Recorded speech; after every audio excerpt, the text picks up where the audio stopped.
The Iraqi city of Mosul was once home to one of the ancient Christian communities in the world. But the Christian presence there has all but vanished since Islamic State militants issued an ultimatum last week demanding that Christians convert, pay the jizya tax, leave the province, or die. And so, for the first time in over a millennium, no Mass was celebrated in Mosul this past Sunday. What is to become of the Christian community in Mosul and throughout the rest of Iraq? With the latest, Nina SHEA is the director of the Center for Religious Freedom, and joining us via satellite from Boston is Mother Olga Yaqob, a native Iraqi and founder of the Daughters of Mary of Nazareth. Thank you both for being here. Mother, I want to start with you. Give me a sense of the Christian heritage here. I think for many international viewers, they don't realize how precious and long-standing that this is really the cradle of Christianity. Absolutely, Raymond, especially Nineveh and Mosul. I am originally from Nineveh. I belong to, by blood and by birth, I belong to the Assyrian people of Nineveh. It was always known from the first century of Christianity to be a region for Christian people. We have a lot of old churches there, old monasteries, including the monastery that was just taken over by ISIS on Sunday. That monastery belongs to the 4th century when many Christians gave their life to build these many shrines and holy places for people to worship and pray.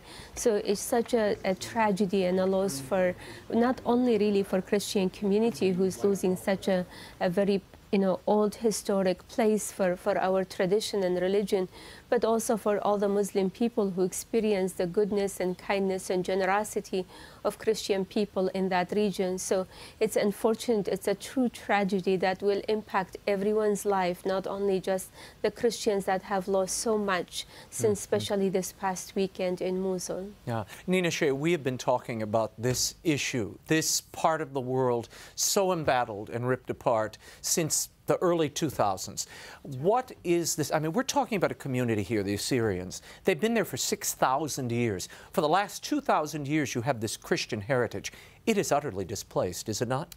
This is religious cleansing. This is definitely religious cleansing. These Christians, to a person, were driven out with very little time. Basically, this unfolded in Mosul since June 9th.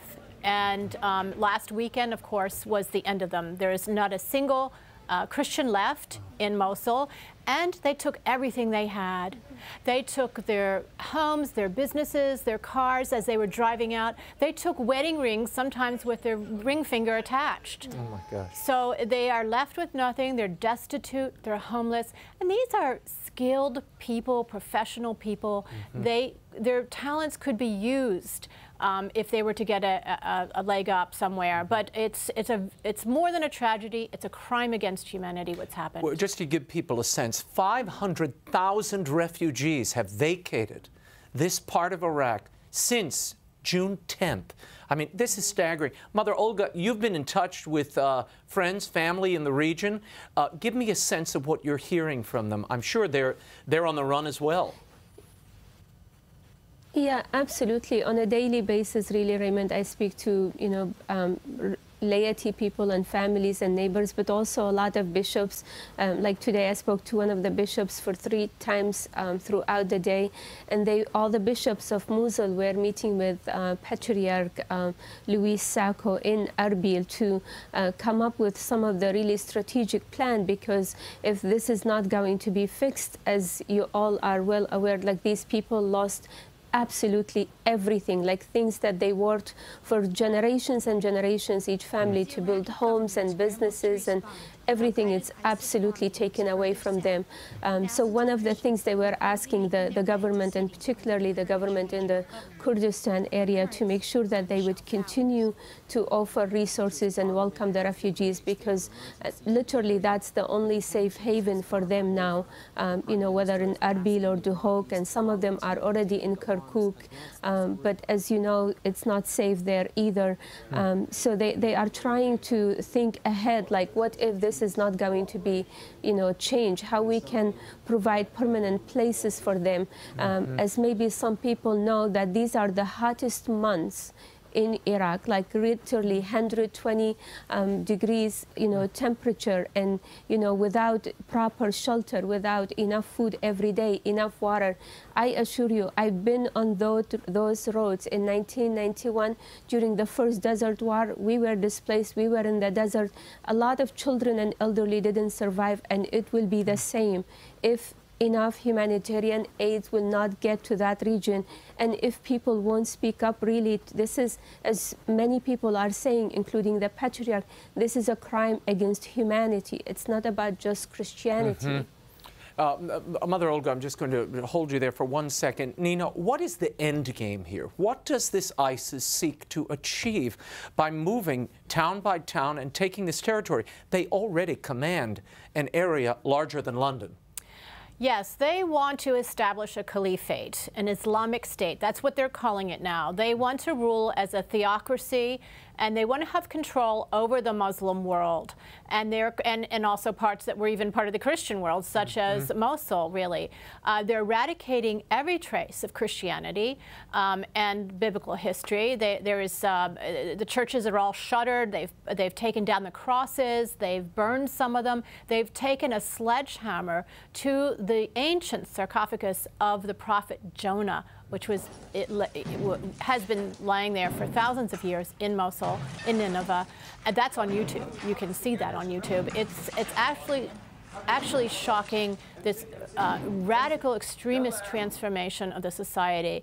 And other non-Muslim groups, smaller groups like the Yazidis have been, Mandeans, the followers of John the Baptist have been affected as well. I mean, Yazidi man told me that 13 of their people had their eyes plucked out because they refused to convert to Islam.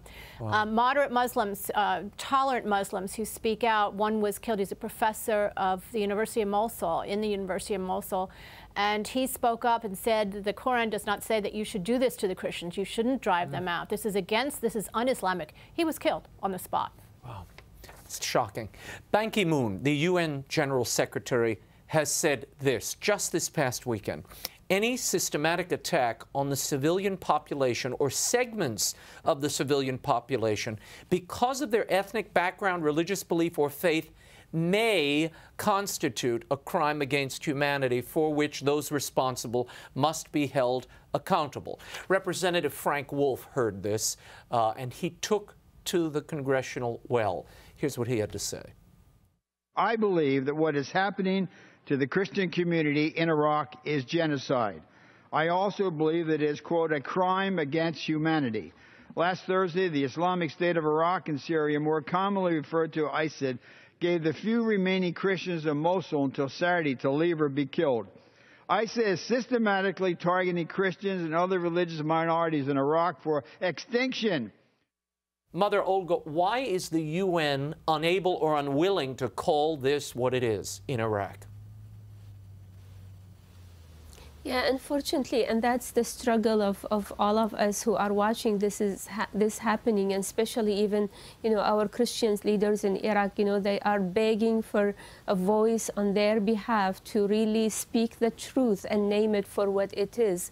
Because otherwise, if really those of us who are here, we don't try to be a voice for those, people who are suffering, who are, been persecuted, like, literally, will be even more devastating. As I said, like, nobody would survive if nobody would name it for what it is, because it is persecution, it is a crime, it's just unfathomable. Like, we never seen such thing. I was born and raised in Iraq, I've been in this country only 13 years, and we've seen a lot of wars, a lot of difficult situations, but nothing like this, absolutely nothing like this. Nina Shea, what is the opposition here to calling this a genocide? Why the reluctance from Ban Ki-moon? Well, I think it's a failure of leadership. We need to put pressure. Congress needs to work with the president here to get the UN to declare this a genocide, crime against humanity. Mother Olga's right. There's not a moment to lose. People are going to start to perish. because they have nothing, no food, no water, heat's 120 degrees. They need immediate humanitarian aid. They need resettlement aid. I mean, the problem is they're not even protected. Is the Nineveh Plain still a safe haven? Can it be a safe haven for them? Well, without protection, nothing is a safe haven. So they are, some of them are going to places further out in Nineveh, but unless the Peshmerga, which is the Kurdish military, protects them, they have no protection. And this is an open plain. It was historically a battlefield, and the ISIS just walked into Mosul. They will certainly take the villages of this is a very fertile plain. It's the size of Lebanon. It's a great prize for them. So it's imperative that we think ahead about where these people are going to settle, talk to the religious leaders who are meeting now. But I think that ultimately we need to make sure that whatever aid is given actually reaches these Christian populations, because that has also been a problem in the Middle East when aid has been earmarked for them and has been diverted by the majority groups. So wherever they end up, we have to make sure that they actually get it. Some of the bishops were talking about micro-lending or business loans for them to start up again after this immediate emergency is over. If they survive this immediate time period. Mother Olga, as you talk to people in Iraq, in Mosul, in Kirkuk, do they blame the United States for the predicament they find themselves in? Yes, they do. They do, Raymond. Unfortunately, because none of this existed before the 2003 invasion, and that has to do a lot, really, with what happened. Not only, as Patriarch was saying today, not only that war. Yes, we claim here that we took Saddam out of the country, and he wasn't a good president for his people.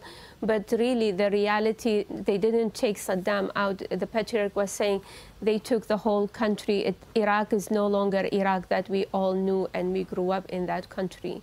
So yes, the truth is they do blame the invasion of 2003 and the way that whole war was handled, and then pulling the troops out, the whole situation of the last few years. Yes, unfortunately, and with all my respect to our American men and women in service who gave their life, to serve our people here in America, they offered sacrifices as well. But unfortunately, that whole foreign policy and the situation about war was planned so poorly, and it really devastated that whole region. No, it's a tragedy, and people can go back and check the tape. Nina Shea, you were here. Yes. Before the invasion, after the invasion, we were questioning this and what it would do to this minority population, and it is such an important Christian community. It is a loss of a global heritage that I don't think people fully appreciate. Many Christians have no idea. They're totally clueless. That's right. It's mentioned more times in the Bible. Iraq is the places and sites in Iraq. Mesopotamia. Than any country except for Israel, than sites in Israel. So yes, it's a very long history. It's a very long history of Christians and Muslims living together. That is gone. It's going to be a loss for the whole world, really. I want people to hear what the Patriarch of Baghdad, Louis Raphael Sacco, is saying. And in his statement, he's saying the heinous crime of ISIS was carried out not just against Christians, but against humanity. How in the 21st century should people be forced from their houses just because they are Christian or Shiite or Sunni or Yazidi? Christian families have been expelled from their houses, and their valuables were stolen, and their houses and property expropriated in the name of ISIS. This has never happened in Christian or Islamic history. Even Genghis Khan or Helagu couldn't do this. Your reaction, Mother Olga. You, by the way, we should say, volunteered at 16 years old. You were picking up the war dead and preparing their bodies for burial. So you have firsthand experience with the carnage of this war. Absolutely, Raymond, and that's why I'm trying in so many ways to speak about finding a solution for this situation, because I've seen it. I've been on those roads. I've been in the desert. I have, watched people dying and not surviving, and this is even like 100% even more than what we have ever seen in the last 40 decades of all the wars that happened in Iraq. I remember, Raymond, if I might say, even just on a simple human basic, I remember when I started talking about peace just before the invasion in 2003, people were saying if the Saddam wasn't a good person, why Iraqi people didn't do something to change the reality in their country. And I said, what do you expect from a nation in the last 4 decades? They have seen 4 wars, over 10 years of embargo without any, support. If 50% of population don't read and write, they don't have proper food, proper shelter. If people are physically weak, mentally and emotionally and psychologically under so much pressure, what do you expect from these people? How are they going to rebuild their country and defend themselves?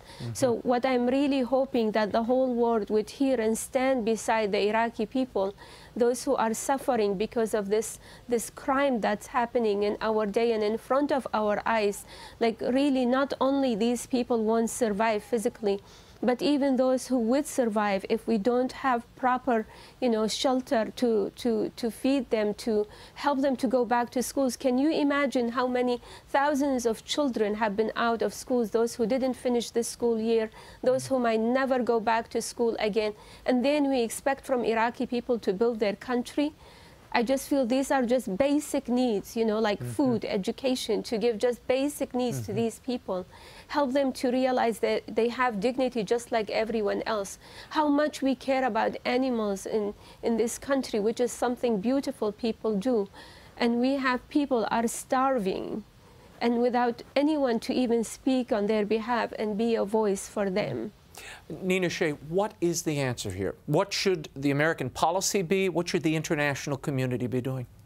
Well, I think that there's short-term and medium-term solutions for this. The short-term is aid, and Catholic Relief Agency, the Catholic Near East Bureau, the Aid to the Church in Need. These are kinds of aid agencies that are in there trying to help them. They're overwhelmed, of course. They need help. There's also the longer-term ones that Mother Olga was just touching on, education. We have to work through our diplomacy and our AID and aid assistance to foreign countries to work for more tolerant cultures in the world, because that's really what the problem is this extreme intolerance to diversity, to pluralism of different people who think differently. So this is going to be a very important long-term task. It's also trying to work with our strategic ally, I've said this many times on your show, Raymond, Saudi Arabia, and to try to get them to dial down their support for these fanatical Sunni groups that are marauding both Syria and Iraq at this point. Well, this is the madness of American policy. We are opposing ISIS in Iraq, in Iran, but we're supporting them in Syria, Nina. Yes. We're giving them armaments and I imagine monies as well. Well, none of this makes sense. Right. We call them rebels in Syria, and then we call them terrorists across the border. Right. But it's the same group taking the same territory, and they don't want these borders. In fact, they're declaring them null and void. This is all one big Islamic caliphate in their minds. And they are doing in Mosul today what they did in Raqqa about 6 months ago in northern Syria. And they've assassinated Christians who remained. They imposed dhimmi contracts where they made the Christians subordinate or get out or die kind of situation. We will continue to stay on top of this story. Nina Shea, thank you for doing it. Mother Olga, thank you for all of your work. You can follow Nina Shea at the Center for Religious Freedom at the Hudson Institute by visiting hudson.org. And to find out more about Mother Olga's work and the Daughters of Mary of Nazareth, visit their website, dmnazareth, all one word, .org.